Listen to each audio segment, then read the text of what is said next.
Hey guys, I'm Pixel Dan, and this is a review of the Mattel Watchmen, Dr. Manhattan. That's right, it's the second figure in Mattel's new DC Universe Classic Style Watchmen toy line that is available exclusively on MattyCollector.com.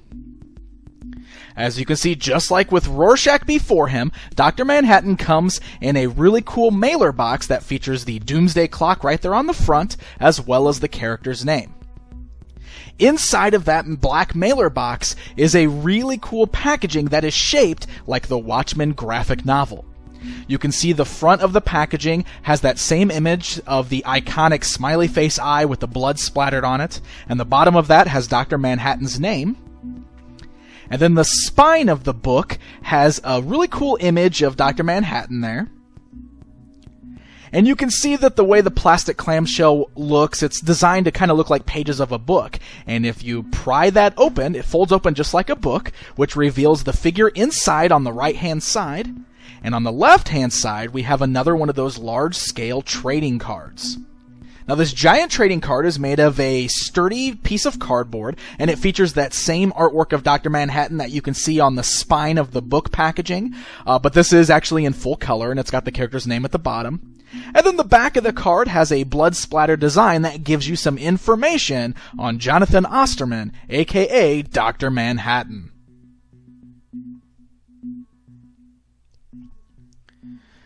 Alright, so let's go ahead and take a look at the figure outside of the packaging.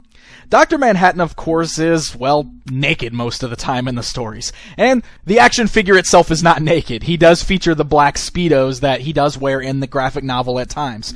But because of the fact that he's mostly walking around naked all the time, there's really not a lot of extra design or details going into this guy. Basically, he's just a straight-up blue figure. One thing that is really cool is he does have some great hands, the way that they're molded, that you can see that they're in kind of an open position, and they are different from one another.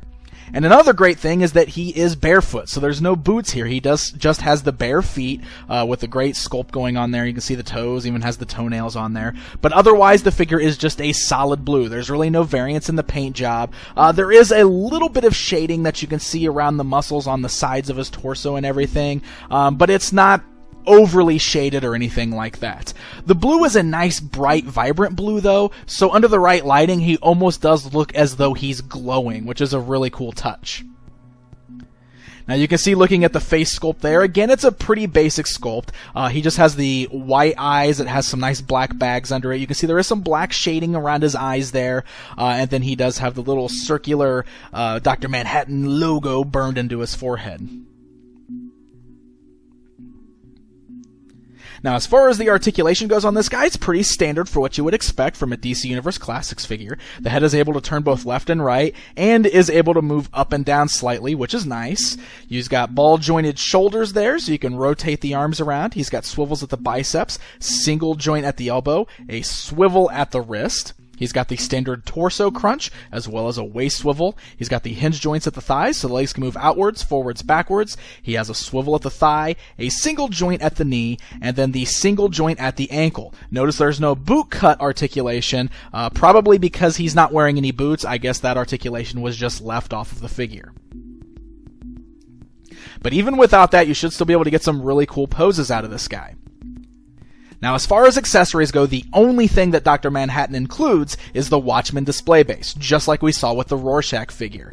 It's got one peg on the left-hand side that can plug into the bottom of his left foot there, and it is really nice having the little display stands included with these figures.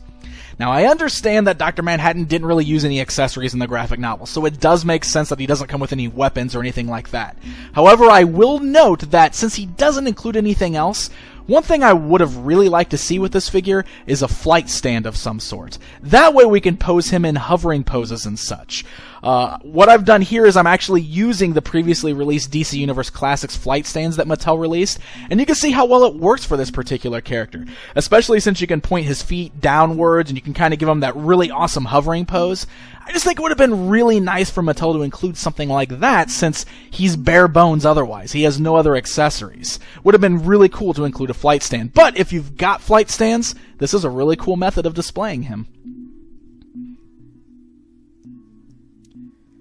So there you go, guys. There's a look at the second figure in Mattel's Watchmen lineup. I'm still very excited about this line, and while Dr. Manhattan isn't one of my favorite characters, I will say that he turned out really great in action figure form, and of course he's a must-have if you want to complete the core characters from the story. Dr. Manhattan is part of the Club Black Freighter subscription and became available on MattyCollector.com on March 15th, 2013. However, if Rorschach was any indication, there's a good chance he's going to sell out quick. So, happy hunting, and until next time.